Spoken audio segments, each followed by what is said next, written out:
Hey, you found us. Welcome, everybody. This is Scripture Gems.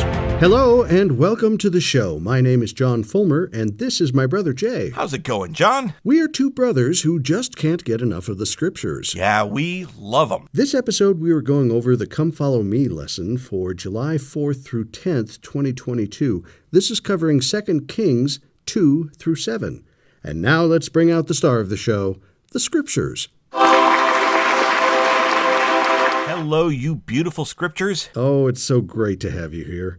And now let's consult the Scripturematic 6000 to find out how long it will take to read this week's reading. 38 minutes, 16 seconds. Reasonable, and what would that be daily? 5 minutes, 28 seconds. Wonderful and easy to do. Now, Jay and I are actually going to cover 2 Kings chapters 1 through 13. And if you want to read that, that will take you 1 hour, 18 minutes, 51 seconds, or daily, 11 minutes, 15 seconds. Yeah, still so doable. You can do it. Here we have time codes. If you want to just check out the Come Follow Me chapters, you can click on these time codes, or just buckle up and we'll talk about it all together. So let's start the book of 2 Kings. Now, in 1 Kings, the United Kingdom of Israel was split into two kingdoms, Israel in the north, with Samaria as its capital, and Judah in the south, with Jerusalem as its capital.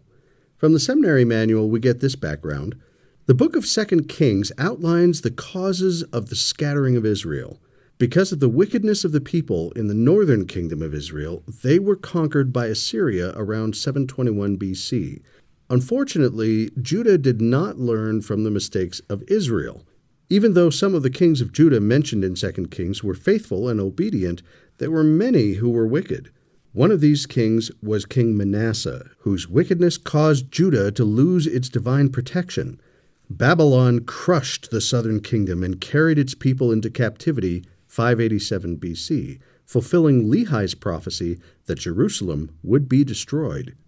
Now, studying 1 and 2 Kings can help us understand the history that forms the background for many of the prophetic books of the Old Testament, like Isaiah and Jeremiah. So we will be referring back to 1 and 2 Kings as we study later prophetic books in the fall. Exactly. So let's pay attention to what we find in 2 Kings chapter 1. Like we mentioned last time, King Ahab died, and his son Ahaziah continued in the wicked ways of his father. After being injured in a fall, Ahaziah sought counsel from Beelzebub, the god of Ekron, as to whether he would recover. In verse 2, the angel of the Lord told Elijah to intercept the king's messengers and say, "Is it not because there is not a God in Israel that ye go to inquire of Beelzebub, the god of Ekron?" Now, because of the faithlessness and the rejection of God, Elijah told the messengers that Ahaziah would surely die. When Ahaziah heard the message from his servants, he was suspicious and asked, "What manner of man was he?" Let's pick it up in verse 8. And they answered him, "He was an hairy man, and girt with a girdle of leather about his loins." And he said, "It is Elijah the Tishbite."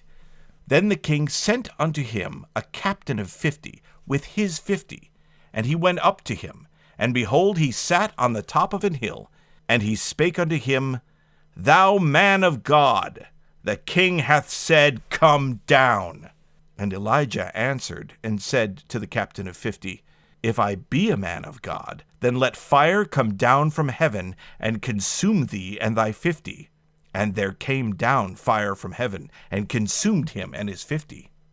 Notice the lesson of respect that Elijah is teaching them. Israel has rejected and dishonored God and his servants while living in the land and enjoying the blessings God has given to them. If Elijah is a man of God, then it is not the king's commands that guide him. Now the captain knows that. Going on in verse 11. Again also he sent unto him another captain of 50 with his 50. And he answered and said unto him, O man of God, thus hath the king said, Come down quickly. And Elijah answered and said unto them, If I be a man of God, then let fire come down from heaven and consume thee and thy 50. And the fire of God came down from heaven and consumed him and his 50. And he sent again a captain of the third 50 with his 50. Well, this just reminds me of the other wicked leaders, like Amalickiah in the Book of Mormon, who didn't care at all for the blood of his men. But let's see if this captain is any more humble than the others. Going on in verse 13. And the third captain of 50 went up and came and fell on his knees before Elijah and besought him and said unto him, O man of God, I pray thee, let my life and the life of these 50 thy servants be precious in thy sight. Behold, there came fire down from heaven and burnt up the 2 captains of the former 50s with their 50s. Therefore, let my life now be precious in thy sight. Now that's the right response. I love how noble the captain is. He pleads for his own life, but also the lives of his men. He even calls them servants of Elijah the prophet. Going on in verse 15. And the angel of the Lord said unto Elijah, Go down with him, be not afraid of him. And he arose and went down with him unto the king. Now I don't know what Ahaziah was thinking, but the message to the king was the same that the messengers had brought. And so the wicked Ahaziah died. And that brings us to 2 Kings chapter 2. In this chapter, we're going to be talking about 2 people with very similar names, Elijah the Tishbite and Elisha, who would be his successor. Starting in verse 1, And it came to pass when the Lord would take up Elijah into heaven by a whirlwind, that Elijah went with Elisha from Gilgal. And Elijah said unto Elisha, Tarry here, I pray thee, for the Lord hath sent me to Bethel. And Elisha said unto him, As the Lord liveth, and as thy soul liveth, I will not leave thee. So they went down to Bethel. And the sons of the prophets that were at Bethel came forth to Elisha, and said unto him, Knowest thou that the Lord will take away thy master from thy head today? And he said, Yea, I know it. Hold ye your peace. And Elijah said unto him, Elisha, tarry here, I pray thee, for the Lord hath sent me to Jericho. And he said, As the Lord liveth, and as thy soul liveth, I will not leave thee. So they came to Jericho. And the sons of the prophets that were at Jericho came to Elisha, and said unto him, Knowest thou that the Lord will take away thy master from thy head today? And he answered, Yea, I know it. Hold ye your peace. And Elijah said unto him, Tarry, I pray thee, here, for the Lord hath sent me to Jordan. And he said, As the Lord liveth, and as thy soul liveth, I will not leave thee. And they two went on. I love that. What do Elisha's responses to Elijah tell us about him and where his priorities lie? Let's go on in verse 7. And 50 men of the sons of the prophets went and stood to view afar off. And they too, speaking of Elijah and Elisha, stood by Jordan. Now, the sons of the prophets were groups of disciples who met together to worship the Lord and receive instruction under the direction of the prophets. You can learn more about that in your Bible dictionary under Schools of the Prophets. Going on in verse 8, And Elijah took his mantle and wrapped it together, and smote the waters, and they were divided hither and thither, so that they too went over on dry ground. And it came to pass, when they were gone over, that Elijah said unto Elisha, Ask what I shall do for thee, before I be taken away from thee. And Elisha said, I pray thee, let a double portion of thy spirit be upon me. And he said, Thou hast asked a hard thing. Nevertheless, if thou see me when I am taken from thee, it shall be so unto thee. But if not, it shall not be so. Now you may remember discussion about a double portion related to the birthright. For Elisha, this was essentially a request to inherit Elijah's spiritual gifts, which would help Elisha to carry on the prophetic ministry. So going on in verse 11, And it came to pass, as they still went on and talked, that behold, there appeared a chariot of fire, and horses of fire, and parted them both asunder. And Elijah went up by a whirlwind into heaven. And Elisha saw it, and he cried, My father, the chariot of Israel, and the horsemen thereof. And he saw him no more. And he took hold of his own clothes, and rent them in 2 pieces. He took up also the mantle of Elijah that fell from him, and went back, and stood by the bank of Jordan. And he took the mantle of Elijah that fell from him, and smote the waters, and said, Where is the Lord God of Elijah? And when he also had smitten the waters, they parted hither and thither, and Elisha went over. So there's some really great visual tools here. Note, first of all, that Elisha, when he rent his clothes and took on the mantle, there's kind of some imagery there of leaving behind his former life to take on the mantle or cloak that's been dropped by Elijah. So look how the Lord uses these visual tools to show that he'd chosen Elisha to carry on Elijah's work and calling. We've got the mantle or the cloak. We've got the miracle of the parting of the water, which, by the way, this is the last time we see the miracle. There's 4 times that people walk through a river or a sea on dry ground. We have Moses and the Israelites. We have Joshua and his people crossing the Jordan. And then we have Elijah crossing the Jordan and Elisha crossing the Jordan on the way back. So we'll see more echoes of Elijah's ministry in Elisha's work as we go on. And let's keep going in verse 15. And when the sons of the prophets which were to view at Jericho saw him, they said, The spirit of Elijah doth rest on Elisha. And they came to meet him, and bowed themselves to the ground before him. And they said unto him, Behold now, there be with thy servants 50 strong men. Let them go, we pray thee, and seek thy master, lest peradventure the Spirit of the Lord hath taken him up, and cast him upon some mountain, or into some valley. And he said, Ye shall not send. And when they urged him till he was ashamed, he said, Send. They sent therefore 50 men, and they sought 3 days, but found him not. And when they came again to him, for he tarried at Jericho, he said unto them, Did I not say unto you, Go not? So here we have another example of people insisting on their own will when the Lord has made his will clear. Joseph Smith and Martin Harris with the manuscript, and even the prophet Balaam, we talked about in the book of Numbers. Here again, when people pressure God or his leaders, sometimes he will let us learn by our own experience that God was right all along. Yes, we've talked about that on the show before. It's much like raising a child that doesn't understand that the stove is hot, despite your efforts to tell him or her that the stove is hot, you should not put your hand up there. Sometimes the Lord just lets us get burned so that we learn and understand, okay, he was right all along. Right. So in verses 19 through 22, Elisha learned that the water in Jericho was unusable. Elisha healed the waters for the people, saving them from death and famine. And as the Institute manual adds, the use of salt makes this a greater miracle, since salt normally corrupts rather than purifies water. What follows in the remaining verses of chapter 2 is another example of the fact that there are consequences to how we treat God's servants. Starting in verse 23, And he, this is Elisha, went up from thence unto Bethel. Now, Bethel was the focal point of Israel's apostasy and was the royal cult center of the northern kings. Jeroboam established a golden calf there, made sacrifices to it, and established priests of the high places in Bethel.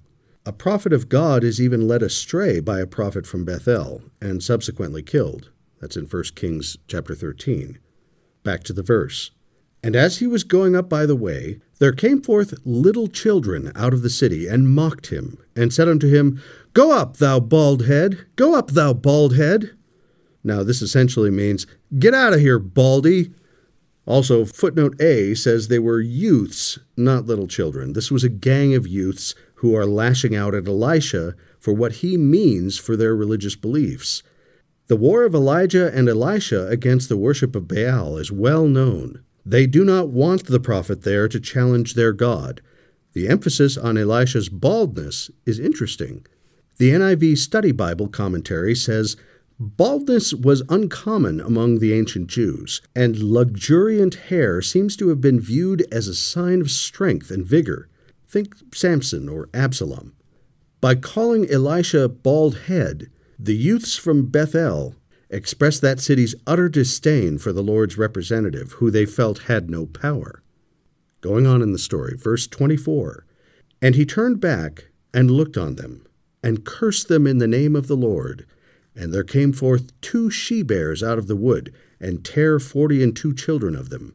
And he went from thence to Mount Carmel, and from thence he returned to Samaria. This beautiful vindication for all follically challenged men everywhere always brings a tear to my eye. I'm not sure that's the point of the story. As shocking as these stories might be, what do you think the intent of the author was? Think of Elijah and the king's captains, and this episode of Elisha and the youths.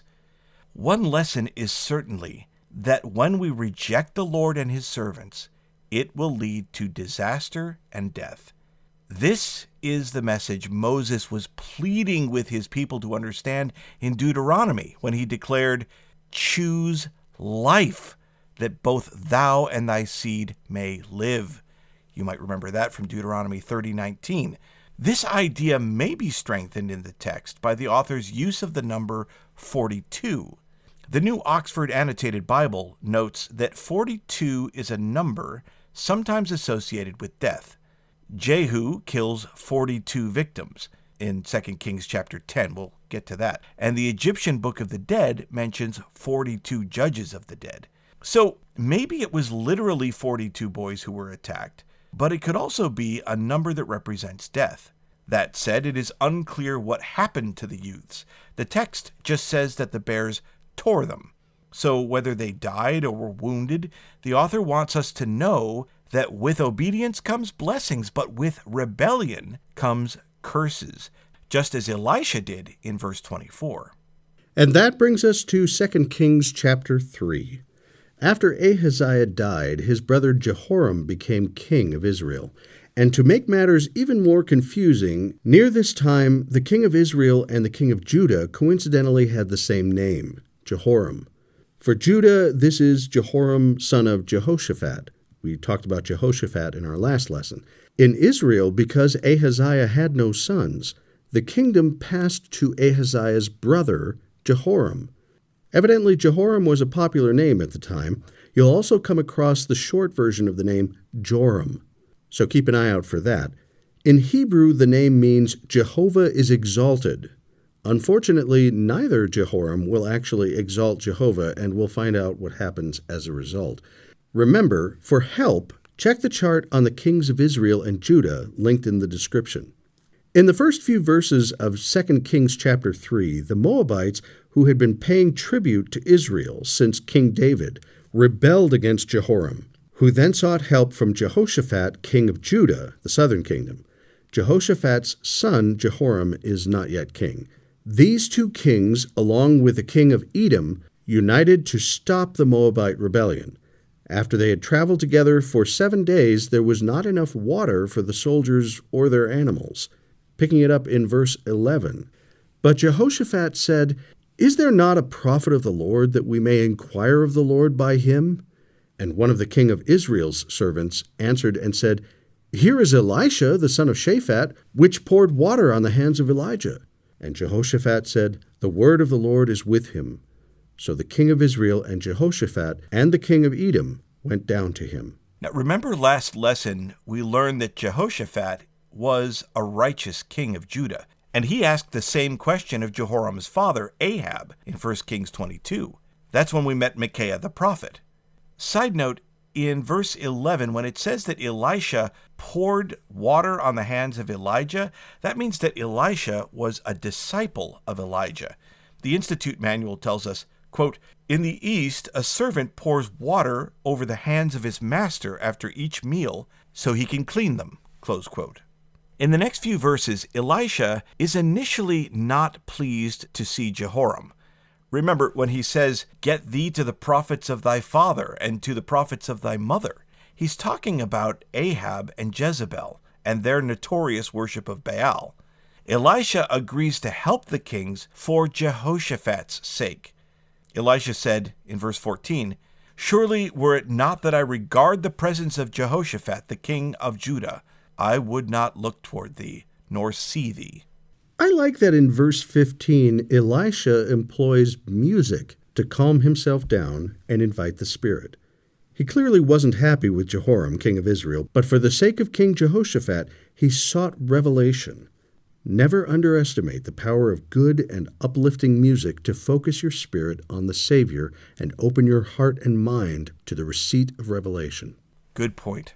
Going on in verse 16, and he said, Thus saith the Lord, Make this valley full of ditches. For thus saith the Lord, Ye shall not see wind, neither shall ye see rain, yet that valley shall be filled with water, that ye may drink, both ye and your cattle and your beasts. And this is but a light thing in the sight of the Lord. He will deliver the Moabites also into your hand. Now here's another example of God asking people to do something that, to our mind, makes no sense. How would just digging holes without the assistance of rain help get us the water we need? And even if it did, how would that help us defeat the Moabites? But the next morning, as it says in verse 20, there came water by the way of Edom, and the country was filled with water. Now, the next miracle. In verses 21 through 27, because of how the sun was shining on the water in the valley in the morning, the water in all the ditches they had dug appeared as blood to the Moabites. The Moabites believed that the three armies of the kings had turned on each other and were now weakened or destroyed. The Moabites entered the Israelite camp so they could take any valuable possessions the armies had left behind, but instead they were ambushed and defeated. Have you ever been asked by the Lord or his servants to do something that seemed ridiculous or even unrelated to the problem at hand? How were you blessed for following that counsel? Remember what Isaiah says in chapter 55, verse 8. For my thoughts are not your thoughts, neither are your ways my ways, saith the Lord. This will be an important theme in our readings this week. Watch for it. And that brings us to 2 Kings chapter 4. Let's start in verse 1. Now there cried a certain woman of the wives of the sons of the prophets unto Elisha, saying, Thy servant my husband is dead, and thou knowest that thy servant did fear the Lord, and the creditor is come to take unto him my 2 sons to be bondmen. And Elisha said unto her, What shall I do for thee? Tell me, what hast thou in the house? And she said, Thine handmaid hath not anything in the house save a pot of oil. Then he said, Go, borrow thee vessels abroad of all thy neighbors, even empty vessels, borrow not a few. And when thou art come in, thou shalt shut the door upon thee and upon thy sons, and shalt pour out into all those vessels, and thou shalt set aside that which is full. So she went from him, and shut the door upon her, and upon her sons, who brought the vessels to her, and she poured out. And it came to pass, when the vessels were full, that she said unto her son, Bring me yet a vessel. And he said unto her, There is not a vessel more. And the oil stayed. Then she came and told the man of God, and he said, Go, sell the oil, and pay thy debt, and live thou and thy children of the rest. Now, a couple of thoughts on these verses. One, when someone is indebted to another, and the loss of property or freedom becomes imminent, a kinsman redeemer can step in and offer aid. That was the role of Boaz with Ruth and Naomi in Ruth chapter 4, or in the case of Jeremiah for his nephew. We'll learn about that in Jeremiah 32. But this widow seemed to have no one that could act in this way. And so Elisha, as the leader of the prophetic community, effectively takes on this role for her. But note that actually it is the Lord who offers the resources to redeem her and her family. Another point that impresses me is that the amount of blessings she is offered is entirely dependent on what she is willing to receive. Notice in verse 3, Elisha doesn't tell her how many vessels to borrow, just to borrow not a few. And verse 6 tells us that the miracle of the oil didn't cease until all the containers they had gathered were full. If she had had little faith in the prophet, perhaps she would have only gathered a few vessels. The more faith, perhaps the more vessels. It didn't matter how many, God would fill all of them. Think about how we limit ourselves, not because of what God is willing to give, but because of what we are willing to receive. There's a great quote from Elder Bruce R. McConkie in a fireside he gave to Brigham Young University June 1st, 1980. He says this, quote, "We come into these congregations, and sometimes a speaker brings a jug of living water that has in it many gallons. And when he pours it out on the congregation, all the members have brought is a single cup, and so that's all they take away. Or maybe they have their hands over the cups, and they don't get anything to speak of." Close quote. If she had gathered more vessels, she would have had even more oil. But as it was, she had enough to sell and pay off the debts and money left over for her and her sons to live on, as it says in verse 7. Nice. Chapter 4 includes another story of a woman, but in contrast to the harsh rural poverty of the widow, this woman in need is wealthy and has the means to offer the prophet hospitality. Starting in verse 8. "And it fell on a day that Elisha passed to Shunem, where was a great woman, and she constrained him to eat bread. And so it was that as oft as he passed by, he turned in thither to eat bread. And she said unto her husband, Behold now, I perceive that this is an holy man of God, which passeth by us continually.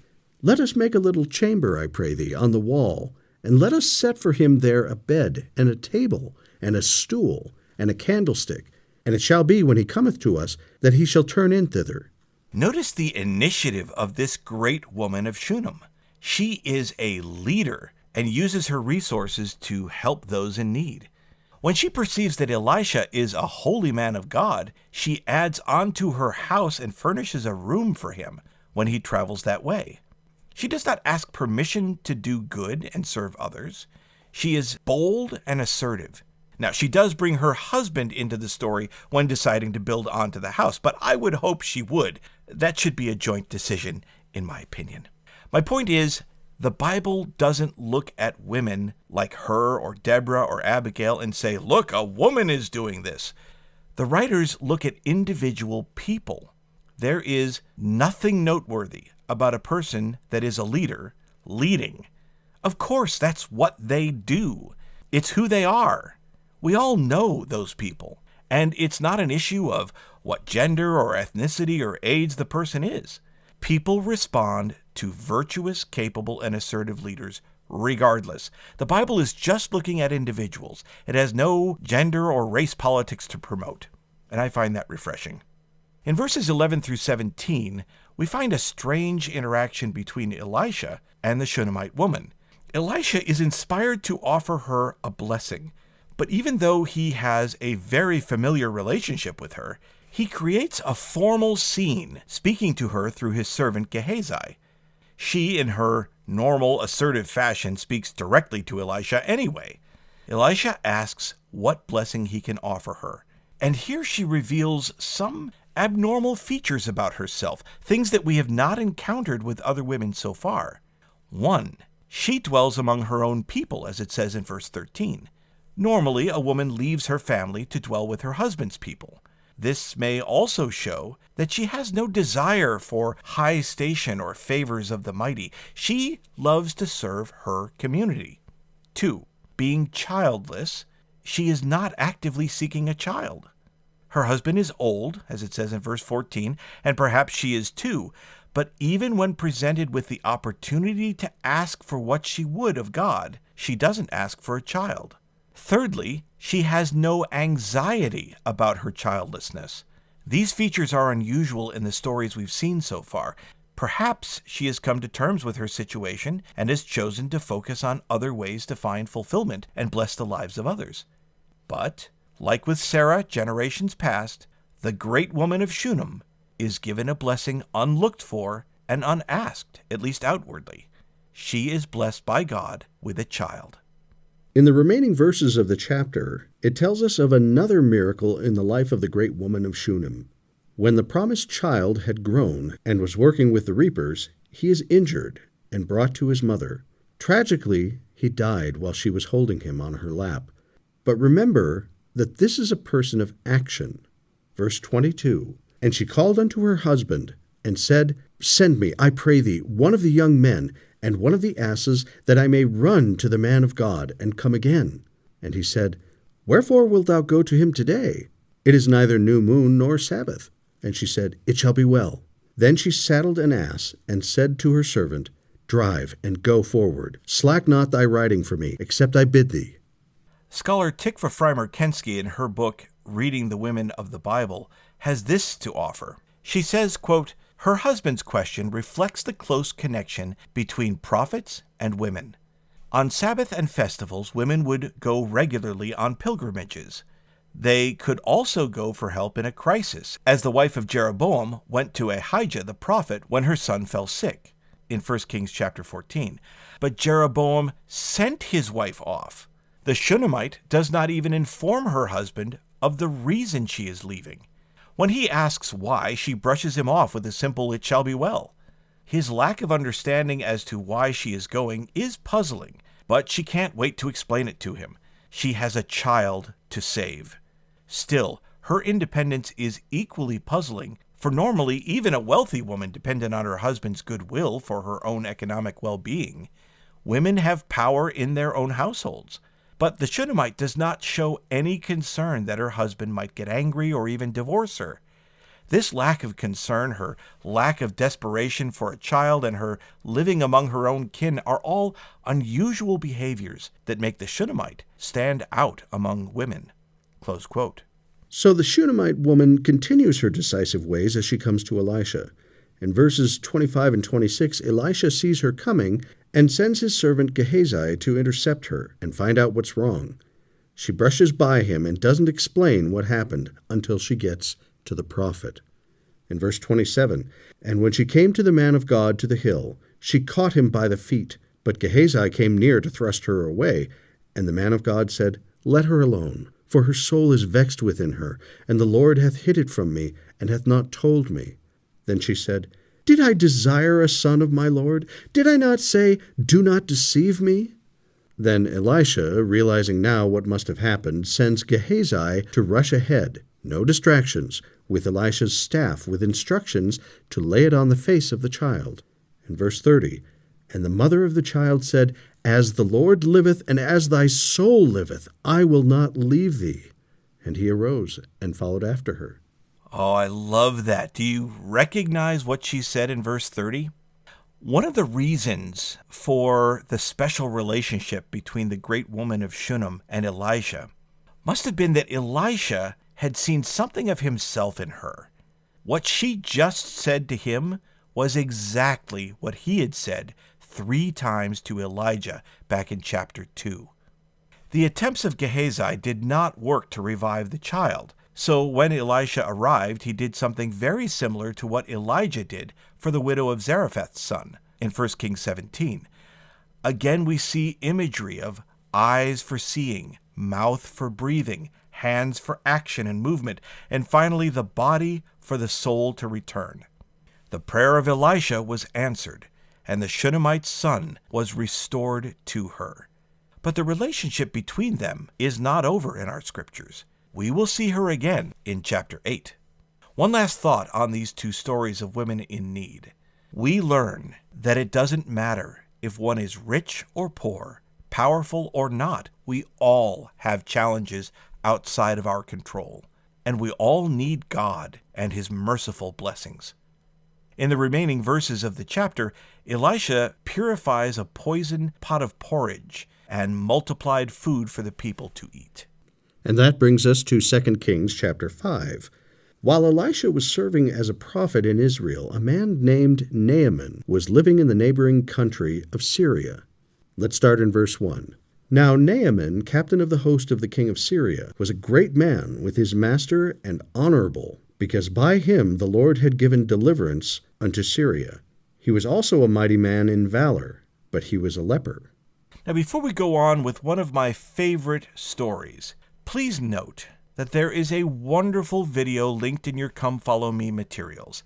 Naaman and his wife are this power couple, and this little girl who plays the Israelite servant is so awesome. This video really brought the story to life for me when I first saw it years ago. So, check it out. Going on in verse 2, And the Syrians had gone out by companies, and had brought away captive out of the land of Israel a little maid, and she waited on Naaman's wife. And she said unto her mistress, Would that my Lord were with the prophet that is in Samaria, for he would recover him of his leprosy. And one went in and told his Lord, saying, Thus and thus said the maid that is of the land of Israel. So how great a missionary is this little girl? And what does this say about the man Naaman and his household? Would she have been willing to offer this information if he was a tyrant? She is a captive, taken away from her homeland, but he has endeared himself to her in such a way that she wants to help him. Now, in verses 5 through 8, the king of Syria sent Naaman with a letter to the king of Israel, asking that Naaman be healed of his leprosy. You can imagine how the king might be feeling. All of a sudden, this great captain shows up with instructions that the king of Israel is somehow supposed to heal him of a disease that it would take a miracle? Let's see what he says in verse 7. And it came to pass, when the king of Israel had read the letter, that he rent his clothes. Am I God? To kill and to make alive? That this man doth send unto me to recover a man of his leprosy?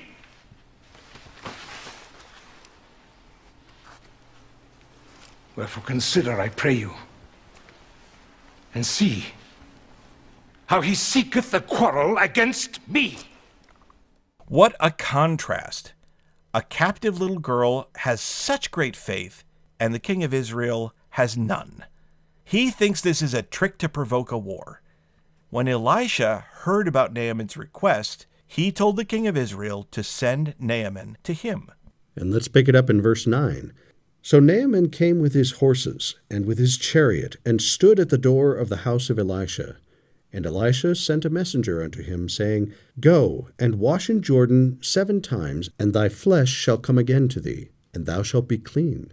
This is a pattern we've already seen with Elisha and the great woman of Shunem.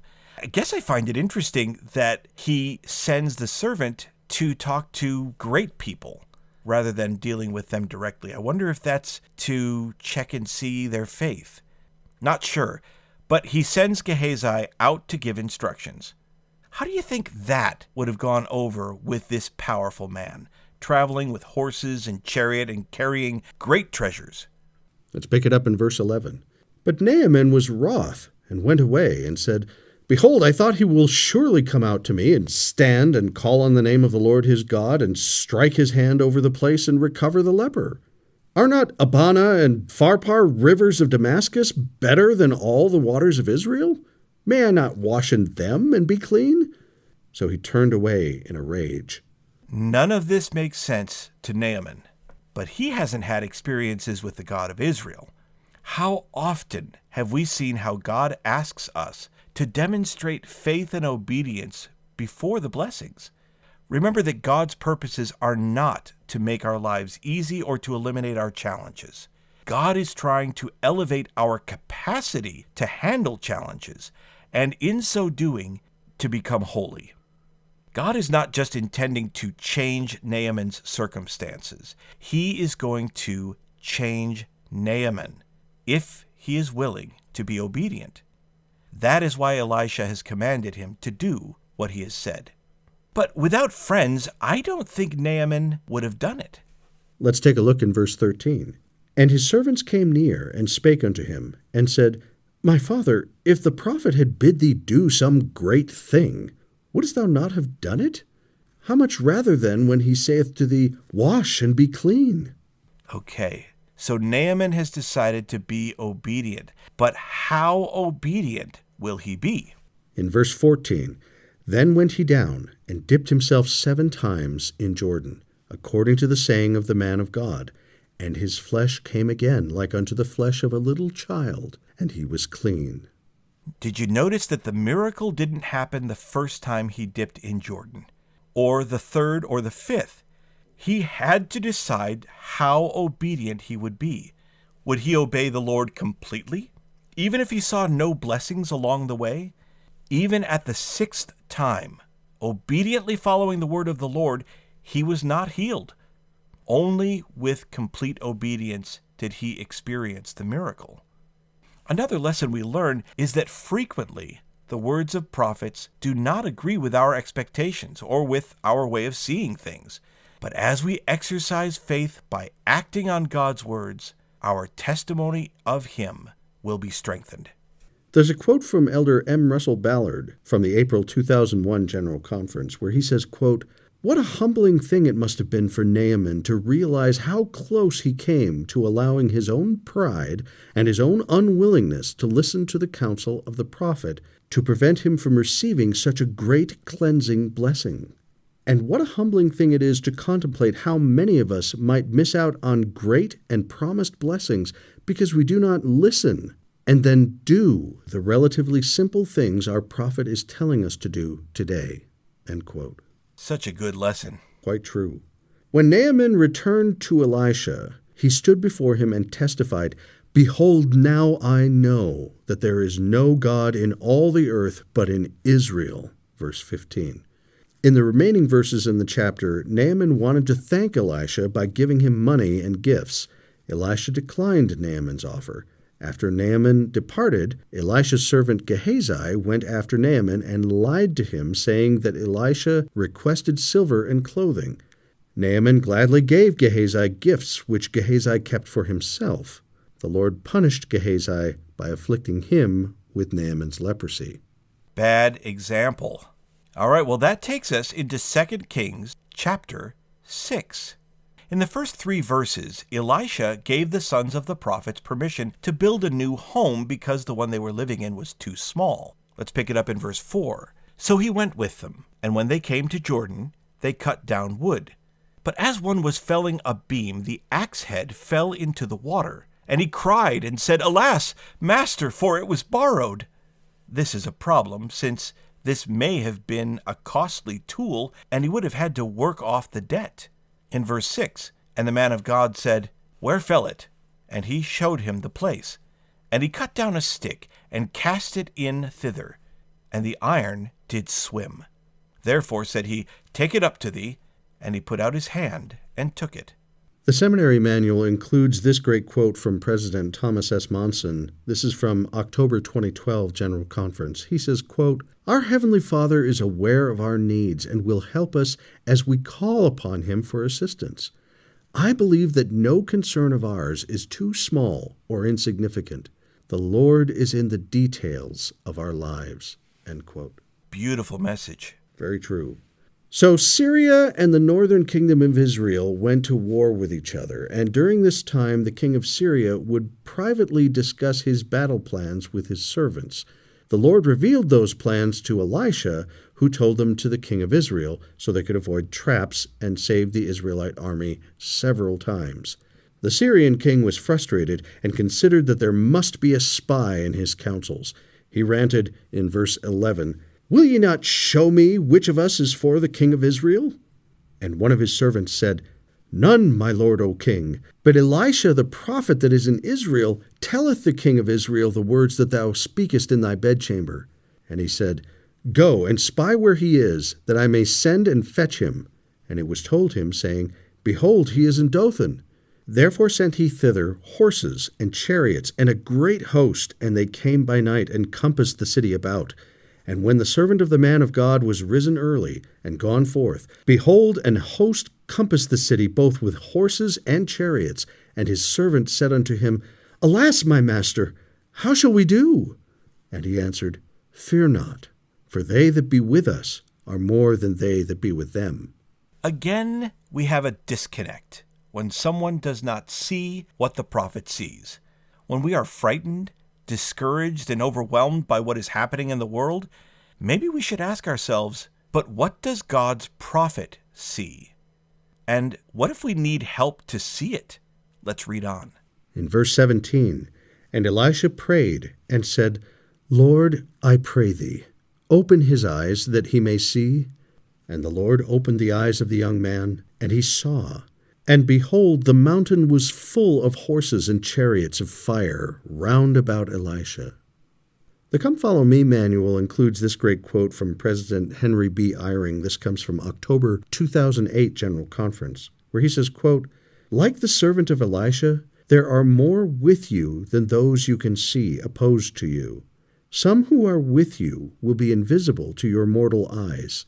The Lord will bear you up, and will at times do it by calling others to stand with you." End quote. So good.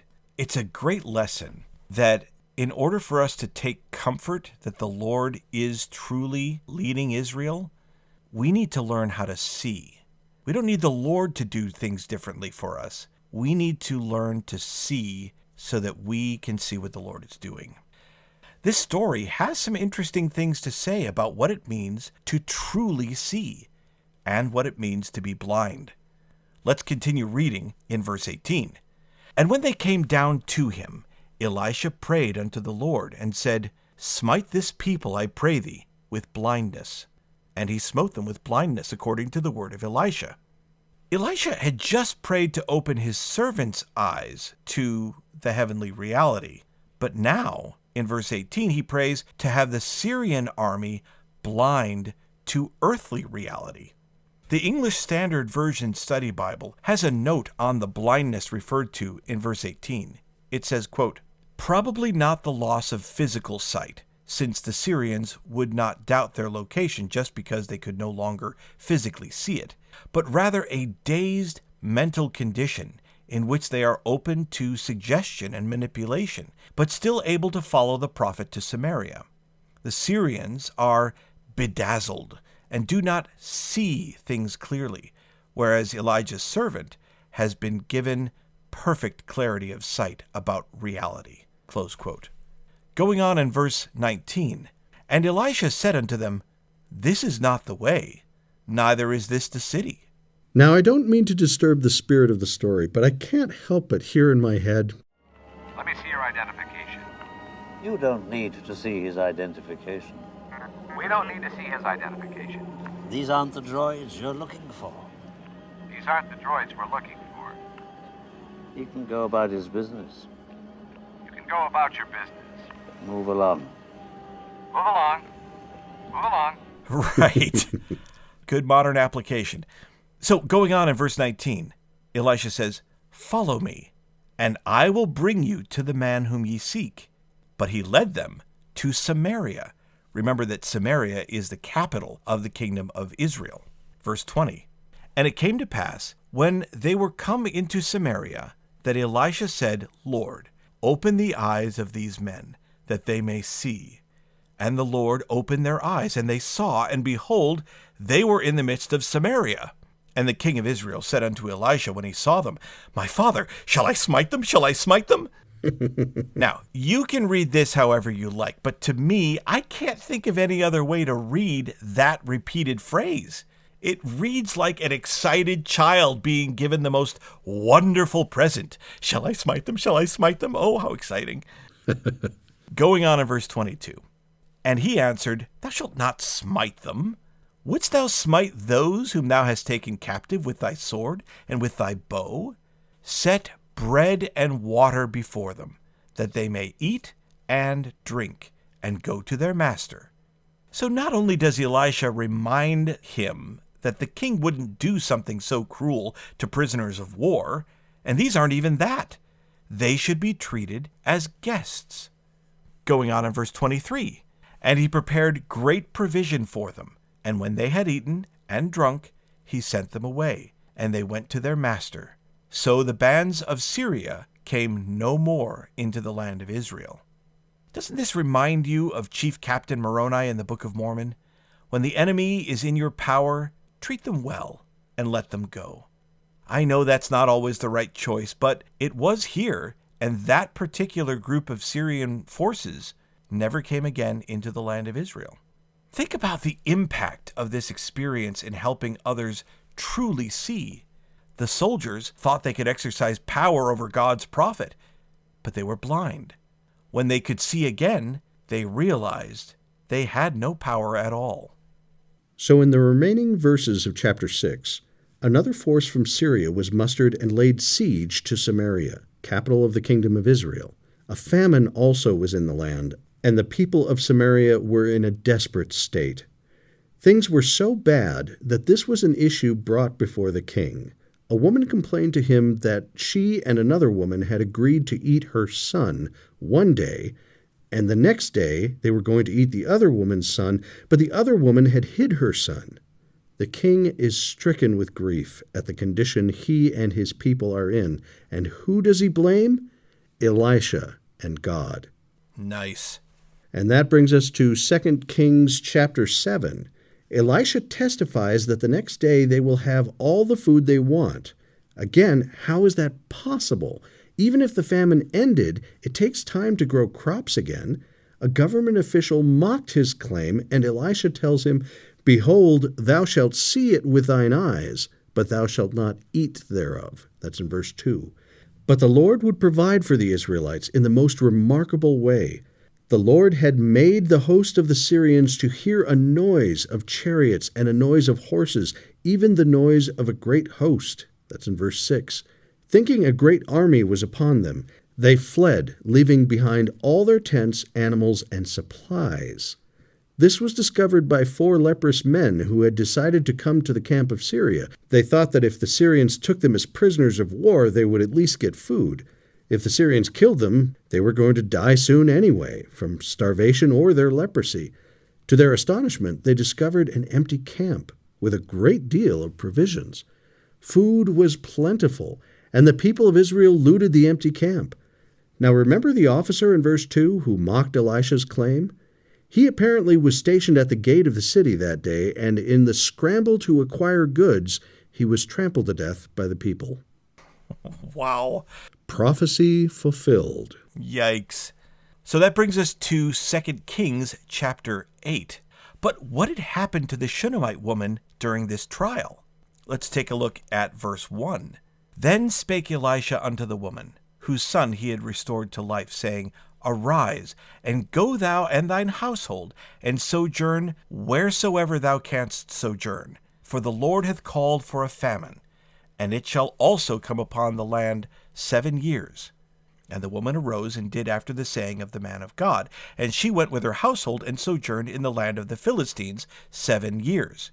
And it came to pass that at the 7 years' end, that the woman returned out of the land of the Philistines.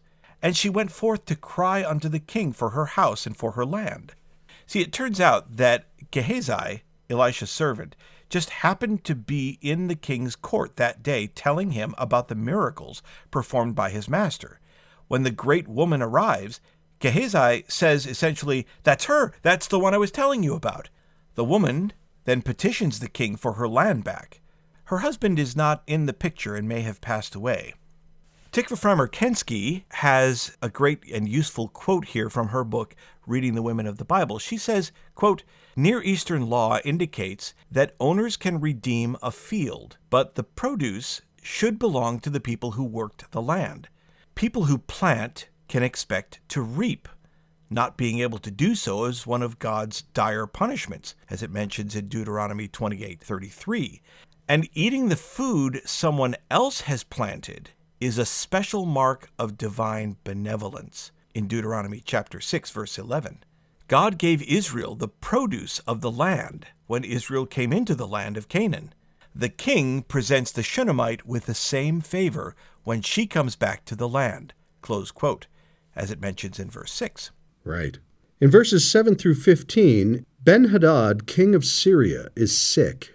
A court official, Hazael, calls for Elisha to find out if Ben-Hadad will recover. Elisha tells him that he will recover, but then weeps as the Lord reveals to him that Hazael will become king of Syria and do terrible things in his reign. Hazael seems genuinely surprised. As it says in verse 13, quote, But what? Is thy servant a dog that he should do this great thing? End quote. But either he changed his mind, or perhaps he was only feigning surprise earlier. Hazael murders Ben-Hadad by smothering him with a wet cloth, as it mentions in verse 15, and becomes the king of Syria. In the remaining verses, Jehoram, king of Judah, so this is Jehoram, son of Jehoshaphat, dies, and Ahaziah becomes king of Judah. Unfortunately, Jehoram, son of Jehoshaphat, marries Athaliah, the daughter of Ahab, and we assume Jezebel. Right. It never mentioned specifically, Ahab had other unnamed wives as well as many unnamed sons. We can see that in 1 Kings 20, verse 3, 5, 7, also in 2 Kings chapter 10. But it would seem that Athaliah is going to bring the corruption that Jezebel brought to the northern kingdom into the southern kingdom. Right. Now, for an overview of what we know about their reigns, check out the chart we mentioned earlier. We'll have a link to that in the description. That might help you follow along with the vast political intrigues happening within and between the kingdoms of Judah and Israel. Right. And I just want to point out on the chart, the information that you'll find there, the quotes on what's happening in each of the kingdoms, that all comes from the Institute manual. I just restructured it in a way that I hope is helpful. So check it out, but that's where the information comes from. So that brings us to 2 Kings chapter 9. In the first 13 verses, Jehu is anointed king of Israel and is the most not-so-wicked king they ever have. You know, we've mentioned before, the kingdom of Israel never has a righteous king in all of its history. I'll put a chart up where you can see which kings were righteous in Judah and in Israel. You can see Jehu is kind of not so bad. But even Judah does not have very many very righteous kings. So, Elisha sends a servant to Jehu with a message from the Lord, including instructions to smite the house of Ahab, which is the ruling dynasty. It's actually the house of Omri, of which Ahab is a part. And a reminder to him of the prophesied death of Jezebel, as it mentions in verse 10. Going on in verses 14 through 29, you remember at the end of chapter 8, when Ahaziah becomes king of Judah, he goes to visit Joram, or Jehoram, son of Ahab, who was wounded in battle with Hazael of Syria. Well, since they were together, Jehu assassinates them both. Joram was the son of Ahab, and his death ends the dynasty of Ahab. But whatever happened to Ahab's wife Jezebel? In the rest of the verses of the chapter, we find that Jezebel, who did so much to promote Baal worship and kill the prophets of God, was thrown from her window and trampled under the hooves of Jehu's horses.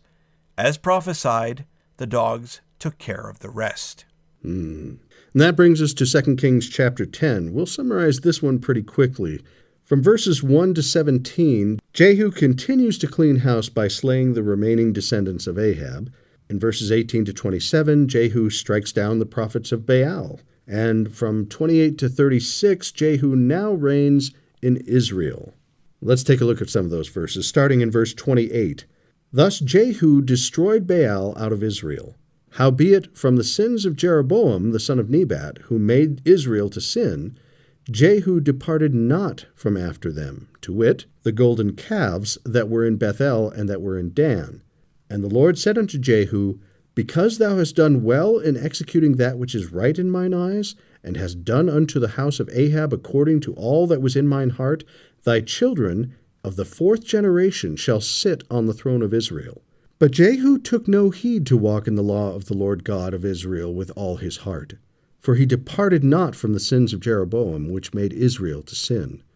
So still, Jehu is the best king Israel had during its 200 years before it was conquered.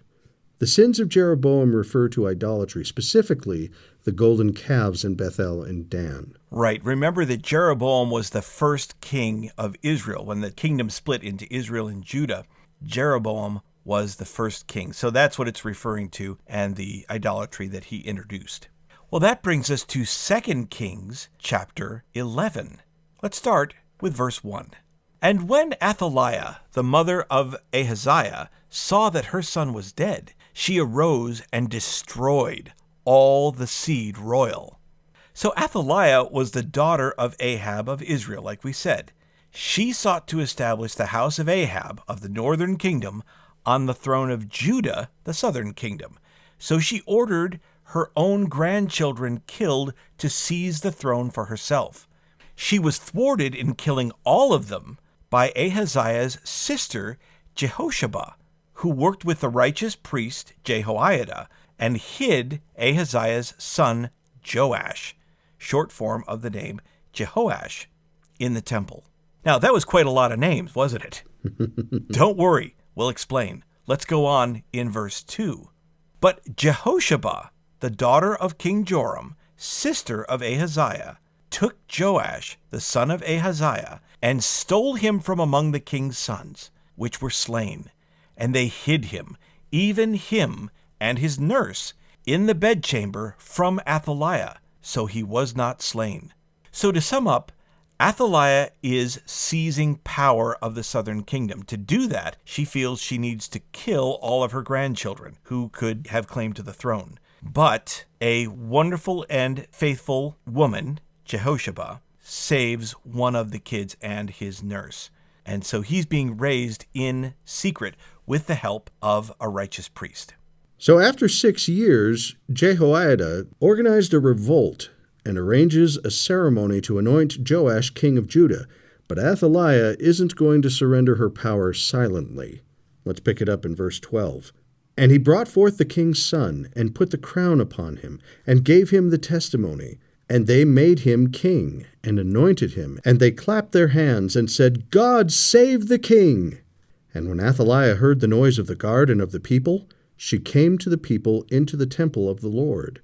And when she looked, behold, the king stood by a pillar, as the manner was, and the princes and the trumpeters by the king. And all the people of the land rejoiced, and blew with trumpets. And Athaliah rent her clothes, and cried, Treason! Treason! Now, in spite of her accusation, Queen Athaliah was put to death, and her grandson Joash was upheld as king of Judah. In 2 Kings chapters 12 and 13, it continues the stories of intrigue and the problems in the monarchies of Judah and Israel and their conflicts with Syria. Joash starts out well, but unfortunately doesn't end well. Notice at the end of chapter 12, the servants of Joash form a conspiracy and kill him.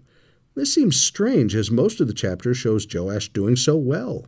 He even helped repair the temple. This is where having an alternative history can help provide some missing details. In 2 Chronicles chapter 24, starting in verse 20, we learn that in his later years, Joash turned to idolatry. When the servants of the Lord called Joash to repent, he had them killed. And these weren't just any servants either. They were the sons of Jehoiada, the priest who helped Jehoshaphat hide Joash in the temple when he was a child. Verse 25 of 2 Chronicles 24 makes it clear that Joash's servants conspired to kill him to avenge the blood of the sons of Jehoiada. 2 Kings chapter 13 provides some more naming confusion. We just talked about Joash, the son of Ahaziah, king of Judah. In the first part of chapter 13, we learn that Jehoahaz, the son of Jehu, reigns as king of Israel. In verse 9, we learn that Jehoahaz dies and that his son, Joash, or Jehoash, reigns in his stead. So we have Joash, son of Ahaziah, king of Judah, and we have Joash, son of Jehoahaz, king of Israel. Don't fret. If you're shutting down now listening to all this, don't worry. Take a look at the chart, and you can see what's going on. I think it's interesting that just like today, there are names in certain generations that are very popular. Right. And you just have a lot of people sharing the same name. That's right.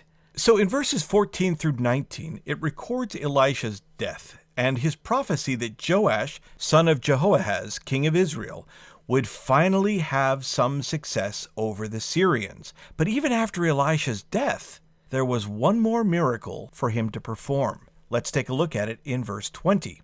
And Elisha died, and they buried him. And the bands of the Moabites invaded the land at the coming in of the year. And it came to pass, as they were burying a man, that behold, they spied a band of men, and they cast the man into the sepulchre of Elisha. And when the man was let down and touched the bones of Elisha, he revived and stood up on his feet. Wow.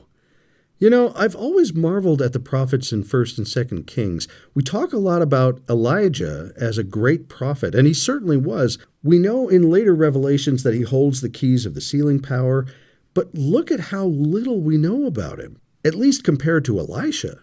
Now, it doesn't have to be a competition, certainly.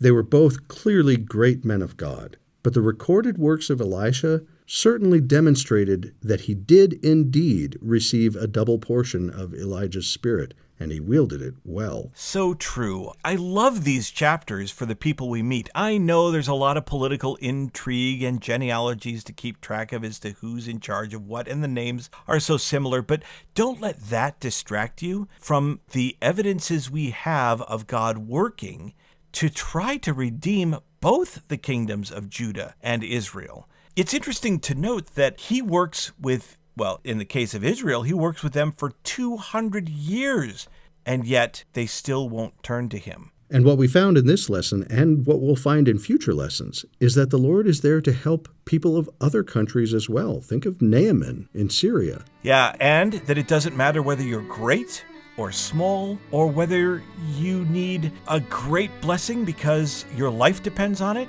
or whether an axe head has been lost. The Lord knows you, he loves you, and he wants to help you to become holy. So keep reading your scriptures, and we'll talk to you more about them in our next lesson. We'll see you then. This podcast is not officially affiliated with the Church of Jesus Christ of Latter-day Saints. But we're really big fans.